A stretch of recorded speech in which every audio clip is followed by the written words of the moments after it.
सर्वांना जय शिवराय, जय भीम, शुभ सकाळ. बघा आता एक पिक्चर आलता पाठीमाग, टायगर अभी जिंदा आहे. यावरनं एक मला असं सुचलं की महाराष्ट्रामध्ये जे राजकीय उलथापालथ झाली त्यामध्ये अजित पवार गट पूर्णपणे वेगळा झाला. त्याची राजकीय पार्श्वभूमी काय असेल? आता महाराष्ट्रामध्ये लोक हे म्हणायला लागलेत की 3 लोकांमुळे हे 3 पक्ष फुटले.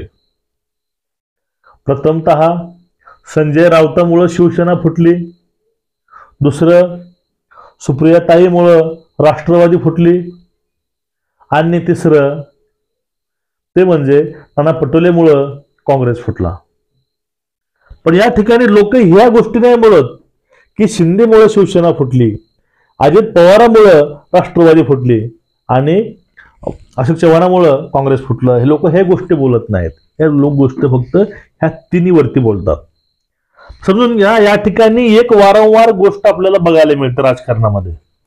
राजकारणामध्ये कितीही उलथापालथ येऊ द्या, कारण हे राजकारणामध्ये, युद्धामध्ये आणि प्रेमामध्ये सगळ्या गोष्टी ह्या माफ असतात असं म्हणतात. आणि राजकीय जर डाव म्हणून ह्या गोष्टी साधल्या असतील त्यामध्ये गैर हे काहीच नाही. नैतिकता हा गोष्ट राजकारणामध्ये खूप दुर्मिळ झाली. आता बघा, हे राष्ट्रवादीचं नाव गेलं, चिन्ह गेलं, सर्व गेलं, त्याच्या ऑफिसवरचं घड्याळ काढलं. पण या ठिकाणी जे 25 वर्षापूर्वी शरद पवारांनी खेळी खेळली होती ते खेळी त्यांनी परत खेळलेले. मग त्यावेळेस काय झालं होतं, काँग्रेस त्यांनी फोडलं आणि त्यांनी नवीन पक्ष तयार केला. पण त्यांनी कधीही काँग्रेसबद्दल आपला हक्क सांगितलं नाही की आमचं हाताचा पंजा आहे, आमचंच आहे म्हणून. त्यांनी भलेही नवीन पक्ष काढला, त्याचं नाव ठेवलं राष्ट्रवादी काँग्रेस. ते भारतीय काँग्रेस हे राष्ट्रवादी काँग्रेस, म्हणजे नावामध्ये साम्य आहे. त्यामुळे काय होतंय, कन्फ्युजन वाटते. एखादा परीक्षेमध्ये प्रश्न पडला आणि पर्याय सारखे सारखे असले मग पोरांच्या मनामध्ये संशय आणि शंका वाढते. फक्त हेच कारण आहे. जे राजकारण शरद पवारांना 25 वर्षापूर्वी केलं होतं ते राजकारण त्यांनी आता ह्या वर्षी केलेलं आहे. त्यांचा पक्ष गेलं, चिन्ह गेलं, पण त्यांनी नाव ठेवलेलं आहे मी राष्ट्रवादी शरदचंद्र पवार. म्हणजे यामध्ये सुद्धा बहुतेक खूप साम्य असं आहे. हा झाला मुद्दा पहिला. आणि दुसरा बघा, समजून घ्या, एखाद्या मूर्तिकाराने जर मूर्त्या चोरीला गेल्या, कोणी त्या मूर्त्या चोरल्याही, तर त्या मूर्तिकाराला काही फरक पडत नाही. फक्त तिथे एक गोष्ट होते. त्या गोष्ट कुठली आहे बघा, ज्या मूर्त्या चोरीला गेलेल्या आहेत त्या मूर्त्या घडवण्यासाठी ज्यांनी कष्ट केलंय, परिश्रम केलंय, काही त्याग केला असेल, तो फक्त वाया जातो. याचा अर्थ असा होत नाही की याचं कार्य बंद पडेल किंवा तो मूर्तिकार संपला. ह्या गोष्टी अजिबात होत नाही. फक्त आपले एफर्ट लावलेले कष्ट ते फक्त वाया जातात. बाकी जे हुनर आहे, जी कला, कर्तृत्व आहे, ती त्या मूर्तिकारामध्ये आहे. 5, 10, 20, 30 अशा मूर्त्या चोरीला गेल्या तर गेल्या, पण आपण आपल्या हिमतीवरती, आपल्या कर्तृत्वावरती आपण अशा अनेक याहून चांगल्या मूर्त्या घडवू शकतो. हा आत्मविश्वास त्या मूर्तिकारामध्ये असते. आणि या ठिकाणी तो मूर्तिकार म्हणजे शरद पवार आहे. शरद पवारच्या शाळेतून मातब्बर असे कर्तृत्ववान नेते जर म्हणाले, त्यामध्ये काही सोडून गेले असतील, काही आहेत. त्यामध्ये सध्या रोहित पवार हा पण सध्या हुकमी एक्का आहे राष्ट्रवादीचा. अमोल कोल्हे असतील. तसेच या सध्याच्या काळामध्ये जयंत पाटलाला राष्ट्रवादीचं एक हितचिंतक आणि एक प्रामाणिक असं नेता म्हणतात, ते असतील. ह्या 3-4 लोक घेऊन सुद्धा शरद पवार पक्षाची बांधणी ही चांगल्या प्रकारे करू शकतात. एक जुने डावपेच असतील, काही शकले असतील, ह्या सर्व हे खेळ पूर्वी खेळून गेलेले आहेत.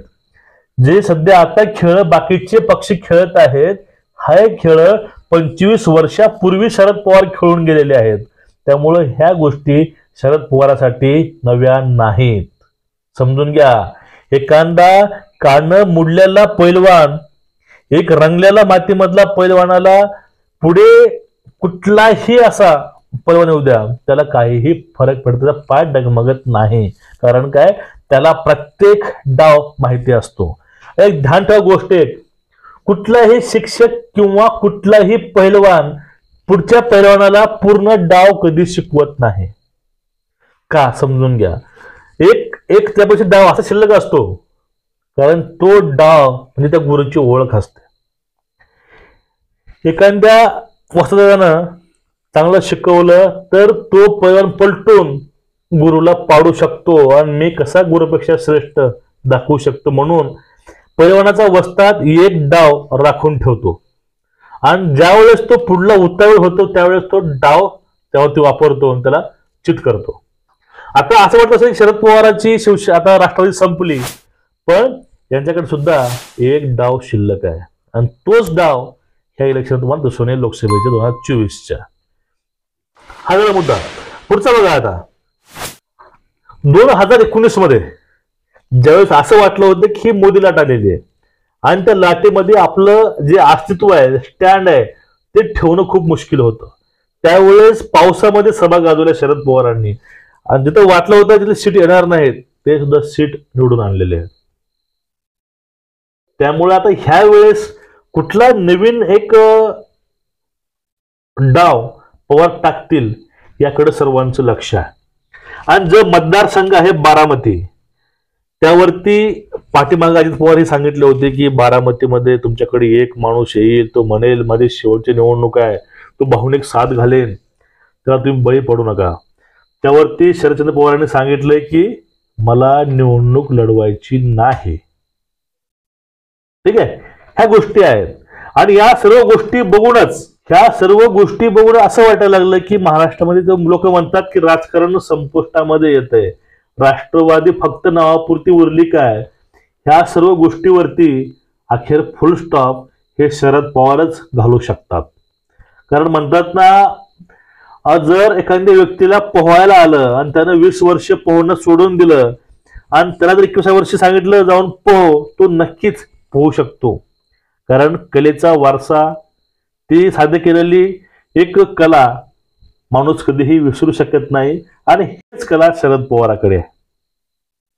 मित्रांनो, 2024च्या इलेक्शनला लोकसभेच्या शरद पवारांची जादू खरंच चालेल का आणि शरद पवार आपलं अस्तित्व आवाजात ठेवू शकतील का आणि एक नवीन पक्षाचं समीकरण करून नवीन डावपेच लावून नवीन डाव साधून ते नेमकं ते ध्येय आपलं साध्य करायचं ते साध्य करतील का, हा एक मुद्दा आपलं पाहण्यासारखा राहील. आणि जे राजकारणाचे जाणकारांचं म्हणणं आहे 2024 मध्ये शरद पवार नक्कीच अजित पवारांची गेम करू शकतात किंवा काही लोक हेही म्हणतात अजित पवारांना शरद पवारांनाच पाठवलंय. ह्या बाकीच्या गोष्टी आहेत, तर्क वितर्क असतात राजकारणामध्ये, पण जो एक डाव असतो तो डाव शरद पवारांनी नक्कीच राखून ठेवला असणारच आणि तो डाव कधी मारतील, कधी चित करतील हे आपलं फक्त पाहायचं आहे. म्हणून वारंवार एक सांगावं वाटतं की टायगर अभी जिंदा आहे. वाघाला शिकार करायला सांगायची गरज नसते, वाघ शिकार आपोआप करतो. कारण काय, कारण वाघाच्या रक्तामध्ये शिकार हे ठरलेले असते. तर तुम्हाला कोणी ज्याविषयी वाटते काय नक्कीच कमेंट करून सांगा, तुमचं मत नक्कीच नोंदवा. तुम्हाला आपले व्हिडिओ आवडत असतील चॅनलला सबस्क्राईब करा आणि बेल आयकॉन दाबून व्हिडिओ शेअर करा. जय हिंद, सर्वांना जय महाराष्ट्र.